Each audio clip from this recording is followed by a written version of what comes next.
Hello, everybody. My name is Paul Beckwith, and a whole flurry of reports has just come out on the ranking of 2025 in terms of being one of the warmest years on record. So, headlines: 2025 was the Earth's third warmest year on record. So, I'm going to talk a little bit about this slew of data and reports that have just come out and show you some of the great graphics. I'm basically pointing you to the really good sources where you can look and get more details, and I'll give you the highlights of what we've seen this year. Newton's on a pack walk right now with about a dozen other dogs in a snowstorm, and I'm going to a talk on oceanography, really interesting talk. In about 20 minutes or so, I have to leave. So this will be a pretty short and quick video, just giving you the important details. So this is Yale Climate Connections, and this article just came out yesterday, January 14th. 2025 was our third warmest year on record. So 2024, warmest, 2023, a close second. Well, not a close second, but second. In 2025, a close third to the second place year. So human-caused global warming pushed global temperatures to near record levels. Despite the cooling influence, the ENSO cycle is in La Niña, which cools the equatorial Pacific. But in spite of this, we still had the third warmest year on record. So this is a beautiful picture of a tornado with a rainbow. So where in the Dickens is this? Well, it's in Dickens, Nebraska. Okay, June 16th, 2025. Great, beautiful picture. I love anything that Jeff Masters writes is top notch. Really like his writing style and his depth of knowledge on the weather and climate system. Okay, so according to NOAA, NASA, the European Copernicus Climate Change Service, Berkeley Earth, Japan Meteorological Agency, and the UK Met Office, we were third hottest on record in 2025. 2024 remains the hottest year. There's a strong El Nino going on, which added to the warmth, pushing it into the record books. 2023 in second place, only slightly ahead of 2025. In fact, Carbon Brief, some publications show that 2023 and 2025 were essentially tied for second place. So it's extraordinary because of this La Nina that we were still able to be in third place. Right? The record warm years of 2023 and 2024 both lacked the cooling influence. Both were affected by the strong El Nino event from 2023 to 2024. So that warmed the oceans and then therefore the atmosphere as well. And many parts of the region had record warm years. The largest population centers affected by record warmth were mostly in Asia, 450 million people in China. So this is land and ocean temperature, the percentiles for last year, and record warmest are the darkest red spots. So those parts of the globe had record warmest, record coldest nowhere, cooler than average, only a little part here in Antarctica. Every place else was warmer, and much warmer is, record warm is the darkest red. Next red shade is much warmer than average, etc. Okay, so I've already had a video on how we set the warmest ocean heat content in 2025. Tied as the second warmest surface temperatures, well, the 2020, tied or up, right, with 2023. Second warmest troposphere, right, the air about up to the troposphere goes as high as about 17 kilometers above the surface of the Earth near the equator, and about 7 or 8 kilometers at the poles above the surface. Second warmest troposphere, record high sea level and greenhouse gases. Greenhouse gases continue to rise at record high rates, record low winter Arctic ice. This is the global surface temperature record. There's all the different groups. 5 different groups, plus there's 2 additional ones that are added. One of them being from China, the China mean surface temperature record. This is good. China is stepping up to the ball as there's a huge vacuum in climate research in the US now. And loads of good references here. Now this is interesting. Ryan, I got to meet him for coffee. He's at University of Ottawa. I have never met him. I have to go and I'll do that in the next few weeks, and maybe film it. Maybe have him on the video channel for Climate Emergency Forum. It's a great idea, I think. 2024 will hold on to first place for warmest year. For how long? For how long? Okay, well, we don't know.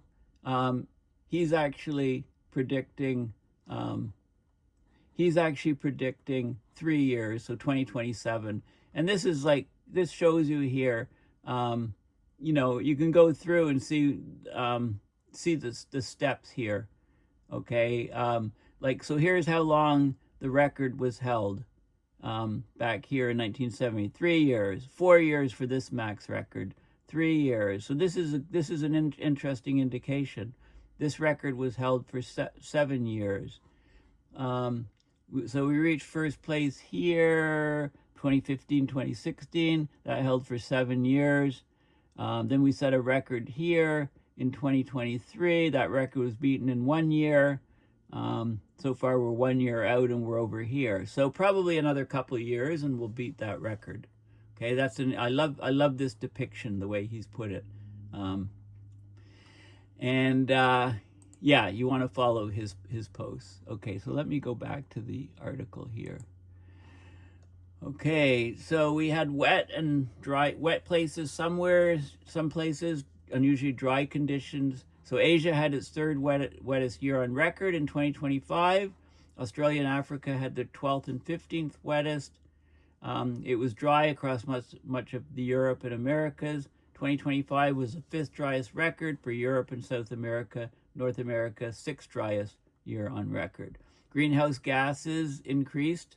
In 2025, the estimate is, the numbers aren't all in yet, U.S. greenhouse gas emissions increased by 2.4%. That makes a change from the previous 2 years of decreases. So there's plots here of GDP growth and net greenhouse gas emission growth. So it declined in the U.S. in 2023 and 2024, but it's up again. Gee, I wonder why. So there's no clear signs of a peak in global CO2 emissions yet. But we will reach a peak soon because of what China's doing. China is decreasing emissions far faster than many other countries, and it overcompensates for the increase of what the U.S. is doing. CO2 was near 426 ppm, which is 53% higher above pre-industrial.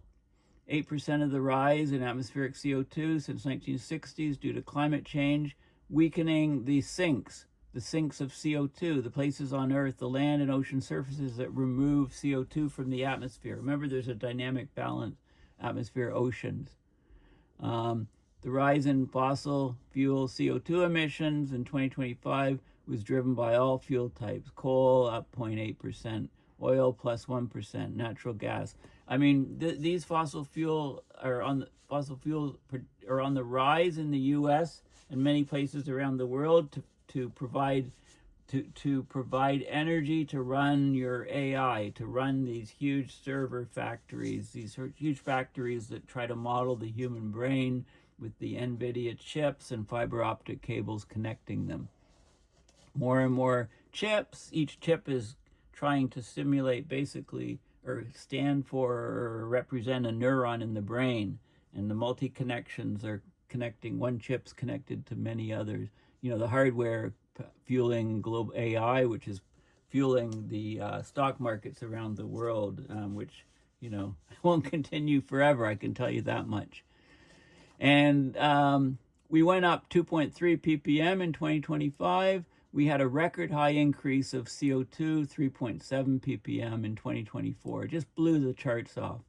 And why was it so high in 2024? Because the 2023-2024 El Nino weakened the amount absorbed by land. The decadal average is about 2.6. So land absorption, you know, when the next powerful El Nino comes along, we're going to blow through all of the records again. Keeping global warming below 1.5 is no longer plausible. 1.5 is in the rearview mirror now. It's basically gone. And methane and nitrous oxide, it reached all-time highs in 2025 as well. And I just did a video on methane seeps. Ocean warming, I could say I did a video on record heat content of the ocean warming, 0 to 2,000 meters. You know, marine heat waves and so on. And of course, with really warm oceans, you get more intense rainfall, killed more than 1,350 people. So this is South and Southeast Asia. They had massive storms they had cyclones back to back. They call our, you know, we what we call hurricanes. General term is cyclones, but they actually call them cyclones there. They don't use the term hurricanes. Flash flooding in Texas, wildfires, 5 million hectares burned in Canada. Right? We had the global number of named tropical cyclones was the third highest since 1980. The U.S. dodged a bullet this year, but when the next El Nino comes, they're going to get hit with more like a bazooka than a bullet. Probably many superstorms back to back. 102 named tropical cyclones in 2025, third highest since 1980. Colorado State Real-Time Tropical Cyclone Activity page has all that data. And they talked about there were 5 Cat 5s globally. The average is 5.3 per year. That's category 5, the strongest hurricanes / cyclones / typhoons. Okay, so basically, and the La Nina is continuing, but it's going to end by about March of this year, and then it'll go to La Nothing, La Neutral for a while, and then it will go to El Nino. And the next time the El Nino occurs, like they're forecasting El Ninos, 38% chance. The forecast for the August, September, October peak of hurricane season is issued. It called for a 38% chance of El Nino, 44% of ENSO neutral, La Neutral, still a small chance of La Nina continuing. Okay, sea ice, lowest on record. Video from Zach Labe. Make sure you follow Zach's work. Awesome work. Arctic sea ice extent, lowest December extent on record, according to the National Snow and Ice Data Center.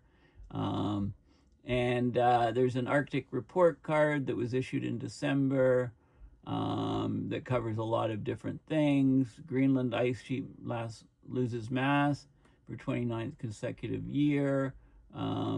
Change in total ice in Greenland on the way down. Right, there's lots of more stats where the records were set, record high temperatures, national records, 10 all-time national territorial heat records set. So the Maldives, you know, a lot of islands in different places setting 51.8 in the United Arab Emirates. Okay, many different heat records being set all over. And of course, these things are stressing global food production, all kinds of other things. They're driving inflation, but nobody really talks about that. They haven't figured out that climate change is really bad for prices of goods and things. Okay, so I just want to have a quick look. So this is the key article. Links in the description. I just want to show you, let me just shove this over here. Okay, so Copernicus, they have a global climate highlights 2025 on their webpage, and you can download the full report of Global Climate Highlights 2025. And the full report here, 39-page report.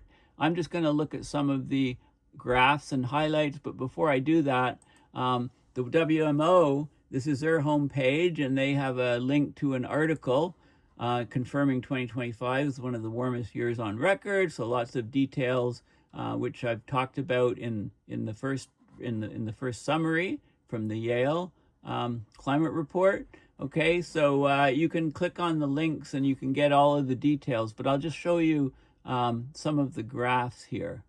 So what I did is if you go to the Copernicus site, you can look at the graphics gallery, which is all of the, so this is a graphics gallery, and what it does is it's all the charts and graphics that are in the report. Okay, so it's really good. So let's have a look at, here's a sample of them. This is global surface air temperature anomaly relative to the 1991 to 2020 average, and they do daily, the actual bell curves are the daily temperatures through the year. Okay, I guess they're the daily temperatures, and you can see how the temperature is rising. This is a La Niña event. There was cooling from 73 to 76. Very long La Niña event. And then eruption of Mount Pinatubo caused a cooling here.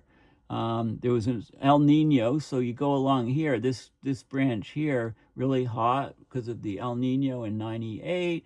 2023, 2024, El Nino event caused the spikes here, right? So it's a really interesting way. You can see the temperature distribution daily in the curve, and it plots, and you can get the average. You can really see it's fantastic depiction of the data. Then there's temperatures. The temperatures, I think this is a typo for these numbers here. It's just under 15 degrees Celsius here, third highest year for 2025. And sea surface temperatures, third highest. This is annual temperature anomalies since 1850. You can see there's the 1.5 levels. You can see the exponential rise upwards, very highly nonlinear rise upwards.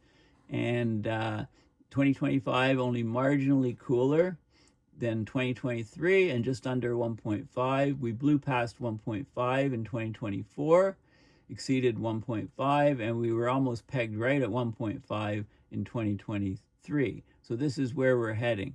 The average for 2023 to 2025 was above 1.5. First time in a 3-year period.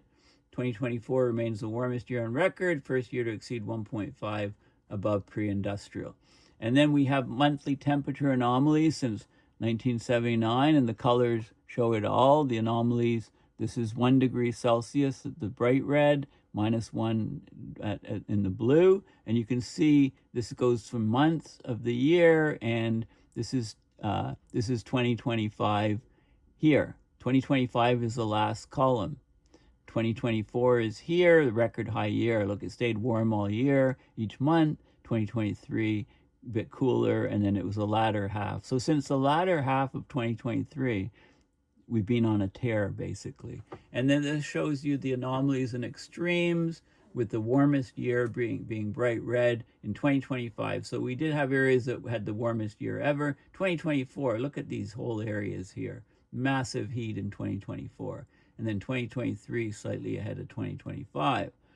And then you can do temperature anomalies by region. So you get the temperature plot, you've got the map here, and what we have is Arctic temperature. We have plots here of Arctic temperature. You can go to the website and go to the graphics, and you can get all the details here, but you can see all the different regions. So this is the tropics. So there has been warming of the tropics, but as you go to higher and higher latitudes, the warming gets greater and greater, both in the northern hemisphere and in the southern hemisphere. This is the polar temperature amplification. And then sea surface temperature anomalies since 1995 globally. You can see marine heat waves occurring. This is in the middle of the equatorial Pacific, the Niña 3.4 region. And when you're above about 0.5, I believe, plus or minus 0.5 Celsius, and you have the event. Otherwise, it's neutral. So this is the 97, 98 El Nino, 2015 to 16, 2023 to 24, and then the El Ninos, and then the La Nina cooling events. Sea surface temperatures and anomalies. Warmest, record high warmest temperatures in these regions of the ocean. Mostly they're away from the equator, you can see. Daily sea ice extent. We have both the Arctic and the Antarctic. Okay, they're out of phase, and of course, Antarctic sea ice, third lowest, got slaughtered again in 2025. It was rising up until 2015, and then it just kind of dropped off a cliff for multiple years starting then. This is what it did I guess the dotted line is what's happening in 2025. Okay, so global temperatures versus climatological averages, thermal stress, duration of days where you got massive heat stress. So, look again across Europe and Southern Europe and Asia and North Africa, down in the U.S., southern part of Australia. Okay, so those are the main graphics, and then there's supplementary graphics, 5-year averages global and versus Niña 3.4 sea surface temperatures. So it shows temperature anomalies. Here you're going towards La Nina conditions. Here you're going towards El Nino conditions. So it looks at the anomalies. These are all, so the warmest ones are all, of course, El Ninos. These are the powerful El Ninos. Number of days above that were more than 1 degree C above pre-industrial levels. Okay, you can go through the years and look, and then maps. So these are all supplementary. The temperature anomalies throughout. They track each month here, and you have all of this is pre-industrial, all years since 1940. So these spaghetti diagrams, we're just pushing the spaghetti higher and higher. And then there's all kinds of, like, these just get redder and redder. These are by year. These get another depiction of the Earth, redder and redder. Different regions and different records. So regional temperature statistics. So latitude bands, north to south, and the mean temperatures, continental regions, and so on. And where they rank on the warmest scale. And then there's lots of animated graphics. And I highly recommend that you play through these because they're actually brilliantly done. Anyway, I've gone over time. I have to go to my talk now, my oceanography talk, and I'll probably do a separate video on that soon. So please consider going to my website, paulbeckwith.net, and donating to PayPal to support my research and videos. And there's also a GoFundMe. You can kick some dollars, and that helps in my videos and climate education initiatives throughout the year. So thank you very much for listening. Happy New Year again. I can say that 2 weeks in, I guess. I'll probably have to stop saying that by the end of January. Bye for now. Thanks for listening.